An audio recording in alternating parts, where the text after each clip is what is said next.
everybody, and welcome back to F1 23 Driver Career Mode.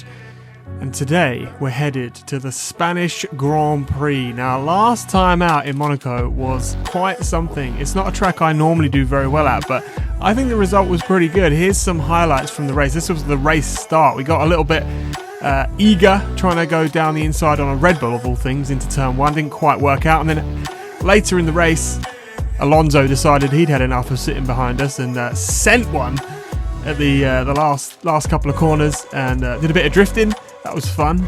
And he was a McLaren. I think this was Piastri trying to do the same thing. Made contact with our rear right tyre and sort of sent us on a bit of an oversteer. And then we came across George Russell on the pit exit. So we started on hards and we were going long. So we sort of didn't really want to lose too much time. So I thought, I'm going to try and get past him. Ended up getting past him. Unfortunately, obviously, didn't really matter because it wasn't our race, but I was being stubborn. And then we made this move down the inside on Hulkenberg, I think it was, into turn one. So here's the championship standings. We've got a close fight at the top at the moment. Lewis Hamilton currently leading on 52 points, closely followed by Charles Leclerc and Sergio Perez, both on 43.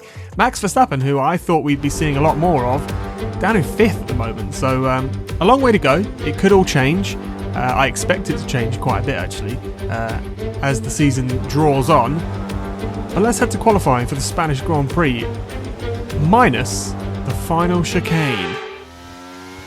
And speaking of chicane, it's no longer there, of course, for 2023. And we head into our first flying lap. A little bit scruffy on the exit, but we should be okay to get enough speed down the straight. It's a very, very long straight. So the exit is important, but we'll see what happens as we head down into turn one for the first time. Not too bad. Not pushing super hard at the moment, just trying to get a feel for what's going on. As we set a purple middle sector. Very early in the session, though, of course, so it's not really representative of our pace currently. We will see, though, where we end up as we head round the final couple of corners, flat out through the second last corner. A bit of a lift, a little dab on the brakes into the final corner and onto the home straight, across the line, and it's currently P1 with a 1:13.9. Back out on track for the final run. Currently sitting in P8, which is very good, actually. I think because we've got nice long straights, the track is suiting our car quite a lot. So I'm hopeful that we can get a top 10 finish as we head into the first corner. Very scruffy over the sausage curb, and that's cost us a 10th on the way out. Actually adding up to 2/10 as we come out of this complex of corners. Very close to track limits there on the left-hand side. 2/10 down currently, but almost making up a bit of time, and then we lost it all again. So it seems like this lap may not be an improvement, losing even more time as we head into that left-hand tight hairpin there. Maybe we can make up some time in the middle sector. It looks like we have, given we are now only 4/100ths into the green we go. This is good. Okay, we're making improvements. 10th up now. We must have made a right hash of that left-right before the straight there to gain, 4/10ths. Unfortunately, it doesn't seem to be coming to fruition. We've got to get a really good last couple of corners. Almost hitting the board there on the left-hand side. Flat out again. Could we gain a 10th? I don't think it's going to make too much difference if we do. We have done that, though. And DRS open across the line. It's going to be P8. So no improvement in position, a little improvement in time. So I think we were okay. I mean, that might have actually saved us. Lando Norris was 9.5 tenths off the lead, and we were 8 and a bit more than that. So yeah, that 10th could have saved us there. Welcome along, everyone, to sunny Spain, specifically to the Circuit de Barcelona, Catalunya. So many great moments in Formula One history have been written at this very track over the years, including Michael Schumacher's first win for Ferrari back in '96. That win was in the rain. We might have better weather here today, but we're just as overjoyed to be at the Spanish Grand Prix. It's an updated track at Catalunya, and the popular opinion in the paddock is that we never wanted the chicane in the first place. That's now been gone, the final corner is much faster, and at 2.9 miles and 14 turns, we await the Spanish Grand Prix. Before we begin, let's take a quick look at the grid lineup for today's race. Charles Leclerc lines up on pole position, and a very happy Carlos Sainz will start second. Moving on to the rest of the grid, we have Hamilton, Russell, Perez, Fernando Alonso, Harris, Norris, Ocon, Gasly, Oscar Piastri, Joe, Bottas, Verstappen, Stroll, Hulkenberg, Tsunoda, Magnussen, Albon, and Nick de Vries. Now it's almost time for lights out, so let's go down to the track. Here we are then. It's raining. And we've been promoted to P7, so I didn't see who got a penalty, but we'll take it. Up a place already, and we haven't even started the race yet. So Charles Leclerc on pole position. In fact, it's a Ferrari front row lockout here in Spain. So Charles could be looking to take over the lead of the championship after today's race. But what can we do? Can we hold on to this top 10?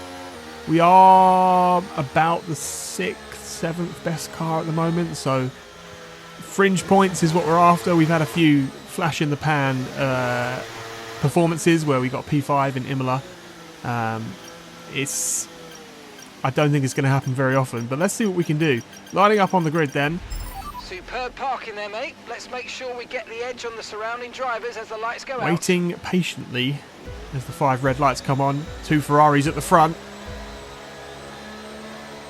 And we are underway for the Spanish Grand Prix. A nice clean start for the 2 Ferraris up front, but what are they going to do? Look at the start we've got as we look to overtake Fernando Alonso as we head down the straight into turn 1 in these difficult conditions.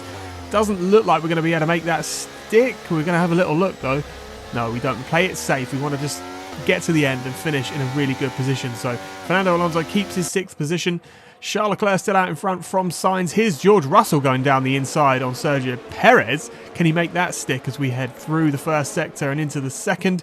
No. Sergio Perez has held position, so not really much in the way of changing positions. A bit of contact from us there as we just missed the break point and into the back of Fernando Alonso. Luckily for us, the simulation damage is broken, I think, at the moment, and we did not get any damage on the front wing, because in last year's game I'm pretty sure that would have been a front wing that was at least orange.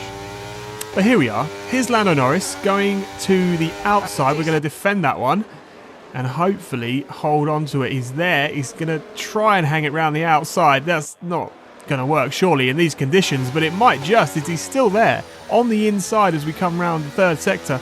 You can see his nose on the right hand side, but for now we're going to hold on to that position, and this is what it's going to be like for the majority of the race. Of course, doing 35% race distances for this season. I'm pretty sure we're going to change that to 50 as we head into season 2, because these 35% race distances are pretty much the same as 25. Big oversteer there, wow! And we're off onto the old section of track, and that means we're now down into P11 at the moment. Are we going to be able to get P10 back? No. Piastri takes that from us, and we're now outside of the points. That was a big mistake for us, and it's potentially cost us points here today. So we're going to have to get our head down and try and fight that back. Who's behind us? Guan Yu Zhou is 2/10. Here's Max Verstappen. He must have been the one that qualified well, but got the penalty, and is all the way back in P12 currently. So engine penalties for Verstappen, and he does get past Zhou, so he's going to get past us pretty soon. If we let him past, we might be able to get him to drag us along. So I'm going to the outside here to see if I can coax him into going down the inside. He does do that, but instead of getting past us cleanly, he decides to make contact. So that hasn't quite worked out the way I wanted. Okay, you're losing a small amount of time to the car behind. On to lap 4, and Max does go past. So we're going to try and do everything we can now to hold on to the back of that Red Bull, because you know what that's like in a straight line. It's sensationally fast. What is this? What's going on here? I feel like we've missed some context there. I think this is Alex Albon going down the inside of one of the Alpha Tauris just behind us there, as I was talking about Max Verstappen and what our plan was. Great move by Alex. So the Williams team having a pretty good afternoon so far, sort of. And then this happened. This is me trying to go into the pit lane. I paused the game and unpaused, and the FPS decided it was out of here. And that cost me about 2 seconds, I think, because I was trying to figure out where I was, because the screen wasn't updating with the force feedback. So that kind of sucks. But we're going on to medium tyres super early. The rain has stopped. You can see the track is still wet, but I thought we've got to risk it, right? And the risk hasn't really paid off yet as we get another oversteer moment in the same corner as last time, fighting Bottas hard. We don't want to lose this position. He's on hards. We're going to run him out of road. That was a bit naughty, but we hold on to it for now at least. And then further down the straight, you can see the cars coming out the pit lane. Bottas was down our inside. We're off the track, and this whole race is just it's gone in the bin, really, isn't it? We've got no grip, none whatsoever. The track is supposed to be dry at this point.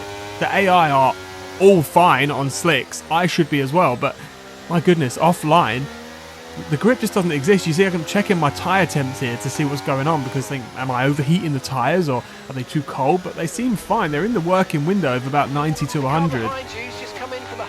And yes, struggling hard. We're now down in 19th position as we move on to lap 10.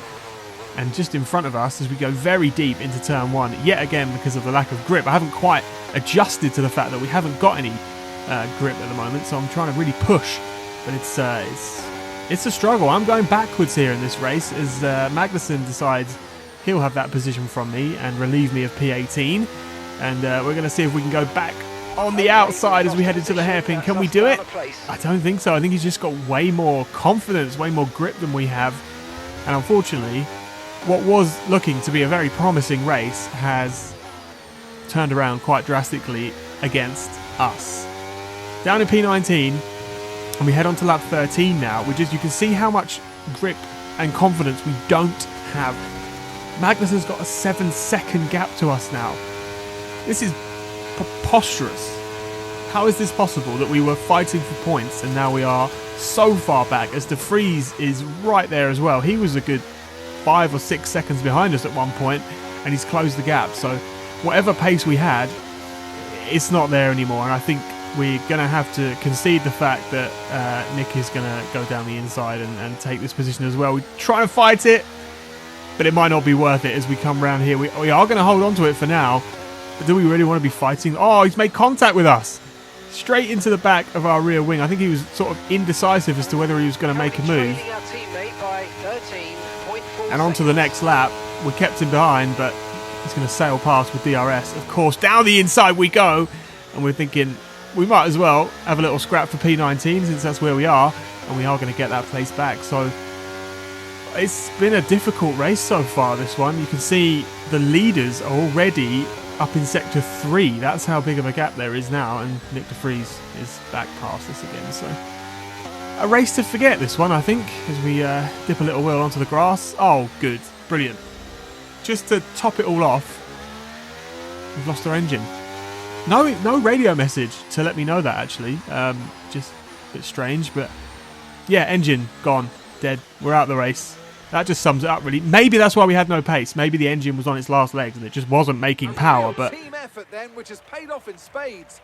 What a terrible race here at the Spanish Grand Prix.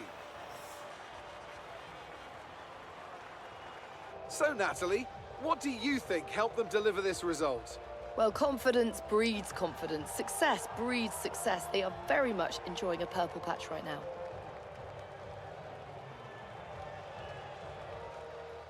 Here come our winners now. A thrilling race and a tremendous effort by Ferrari. Their history is well known, so it's no surprise to fans the world over to see them come out on top once again. a tricky one for us then. A P7 start. Potentially could have been a P6 if we'd have made that move on Alonso into turn 1. We wouldn't have been able to hold on to it, but it would have been fun nonetheless. All the way down to P20 and ended up with an engine failure. So a bit of a shoddy weekend for us, but we move.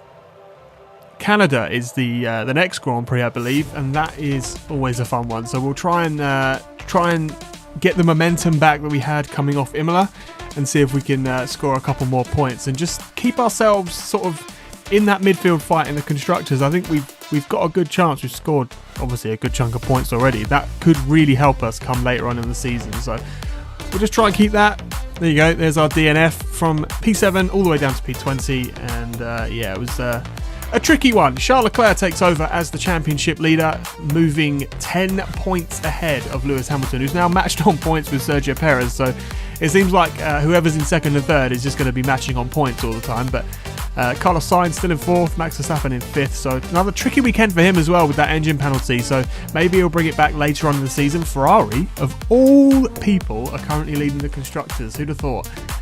Anyway, that's the Spanish Grand Prix. One to forget. Join me for Canada next time.